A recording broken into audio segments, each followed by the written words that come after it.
Welcome to this video on the CAGED system.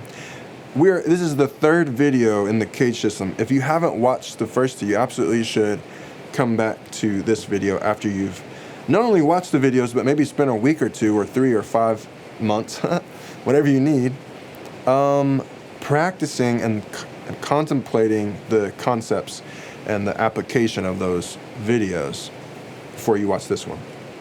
My name is Jacob Paul with Inside Out Online. In this video, I want to focus on the E shape and the A shape, as they are the most common shapes that we use when we're using the CAGED system. So let's just talk about the major shape here, the E major shape here. I talked about it a little bit in an earlier video, but if you're having trouble building this chord, which is not an easy chord to make, consider a couple little things.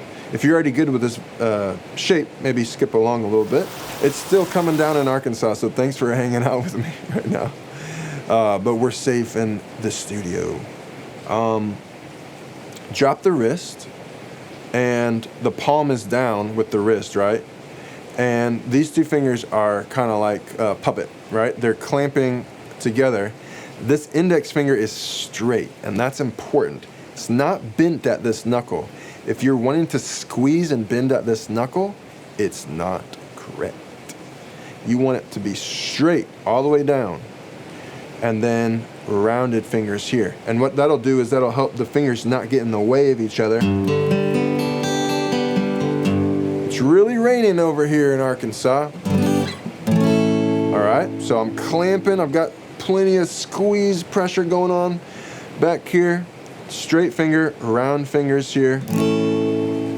But if you're good with that, let's move on to the A shape. I'm going to treat the A shape kind of similarly, in the sense that my palm is dropped, and I'm not squeezing with the palm to the finger. I'm squeezing with the thumb to the finger. Okay. What happens when you drop that is it fairly straightens out these fingers. You want these to be fairly straight. On the E shape, we really want this index finger to be pretty straight and these rounded.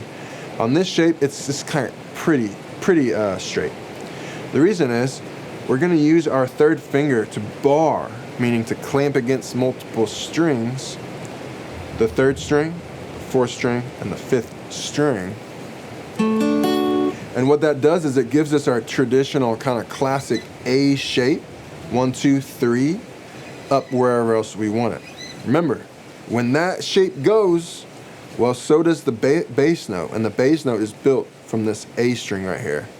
All right, so that's being lifted up. So if I use my index finger, so here's how you're going to do your third finger. This can bend here at this middle knuckle. And what you're going to do is, this is actually going to kind of indent right here. Don't bend at this little knuckle here. Don't bend here. You want that to actually be opposite of bent, kind of concave. I don't know if that's the right word. And then nice and bent here at the middle knuckle. What that's going to do is it's going to flatten, see the oval, slightly oval? It's going to flatten against all 3 strings. And now the bright string, you're just going to barely touch it. You're not squeezing. Remember, you're not squeezing and bending that knuckle and trying to hold that bright string. You just want to actually mute the bright string. And now I throw my bass note up top. If you're having trouble with that, you're not alone. People have trouble with this shape. If you already know the shape, well then, thumbs up.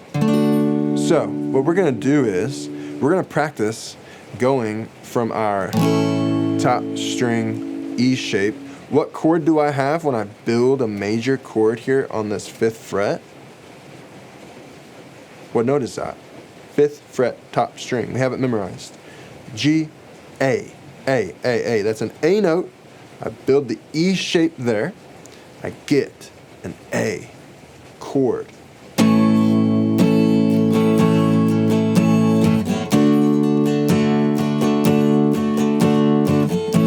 Going back and forth to let you hear it, letting you hear the E shape up here on this A chord, and taking it down a step. Let's talk a little bit more about this A shape.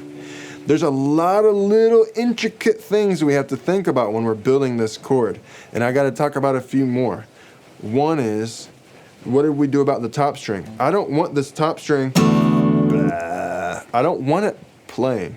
So if the loudest thing you're hearing is blah, when you're trying to play this D chord, blah, then you got to chill out your pick hand.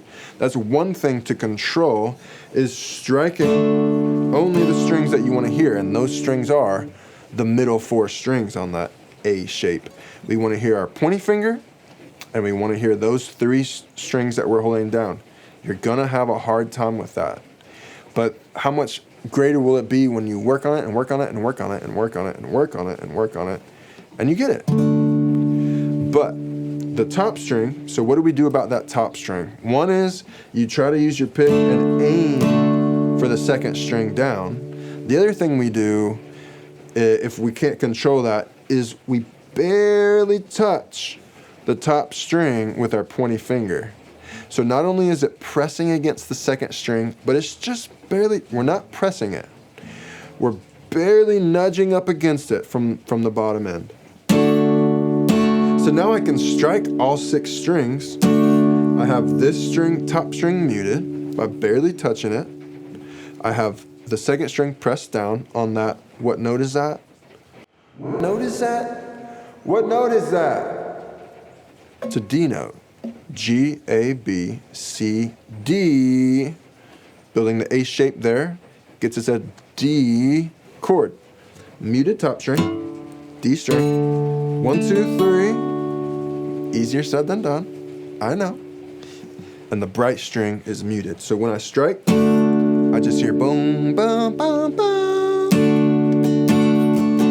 So your goal for the next 1 to 7 weeks is to practice the E shape here on top, 5th fret, and to be able to transition to the A shape, D chord.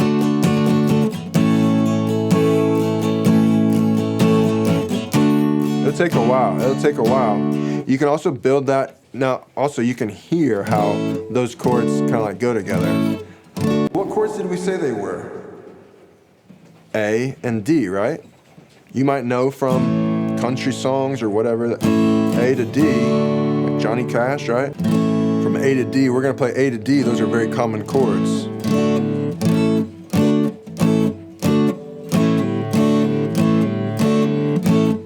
Hear it? So this video is specifically focused on building those 2 most common shapes that we use out of the CAGED system.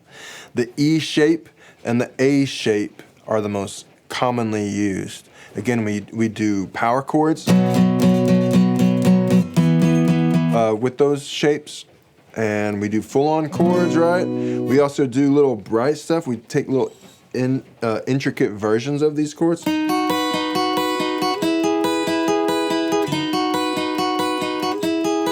So what we need to start doing is seeing what I call with the mind's eye. Before you build it, you look at it and you can see it on the neck, where those notes are hitting, right? Because we're trying to just understand it more, right? That's why you're here. We're trying to understand the neck better so we can apply. We want to be able to apply the concepts. Head knowledge is just head knowledge. How do I do it, right? That's what we're here for, yeah. So before we end this video, I want to say that we've focused on major chords so far. The CAGED system is mostly understood through major shapes. But there's 2 most common minor shapes that we use when we build chords up the neck. And those minor shapes are from the E minor and the A minor shapes. For example, if you've learned a B minor, a classic B minor shape, when we make that chord, what we're actually doing is the CAGED system by bringing up an open A minor shape up a step to make from A to B minor. So that A minor shape is very commonly used in the CAGED system. The A minor shape and the E minor. So how do we apply that? Basically, it's an E shape without the middle finger. I'm gonna do, the next video is gonna be just about that little snippet that I just talked about. So if that was kind of a lot to take in, which I know it is, find me on that 4th video using the CAGED system. My name is Jacob Paul with Inside Out Online, and I'm gonna see you on that next video.